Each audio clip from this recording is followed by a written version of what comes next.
Ќе плаќаме ли повеќе за струја ќе зависи од тоа какви пресметки ќе достават енергетските компании. Денеска истекува рокот за МЕПСО, Електродистрибуција, Евенохоум и Мемо да ги поднесат своите пресметки за трошоците за пренос и дистрибуција на електрична енергија. Овие податоци се клучен елемент во утврдувањето на новата цена на струјата, што ќе важи од следниот регулаторен период. Штом документите стигнат, Регулаторната комисија за енергетика ќе влезе во детални анализи. Одлуката ќе зависи од пресметките на компаниите, но и од тоа по која цена ќе се набавува струјата.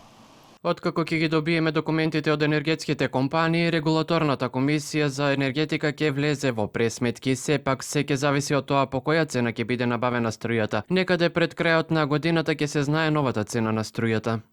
Председателот на Регулаторна комисија Марко Бислимовски не очекува драстични промени во цената.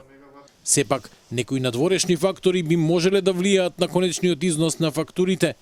Меѓу нив, можноста Македонија да почне да плаќа такса за јаглерот, ако се воведе европскиот механизам за регулирање на прекуграничните емисии на CO2, познат како СИБАМ.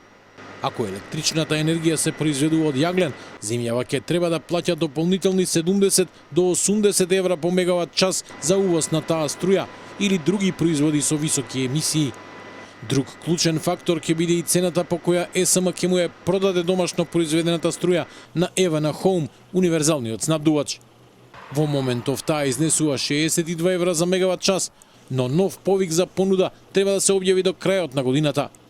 Колку ќе плаќаат домакинствата, ќе се знае најверојатно во декември, но за граѓаните останува клучното прашање дали сметките ќе останат исти или ќе бидат повисоки.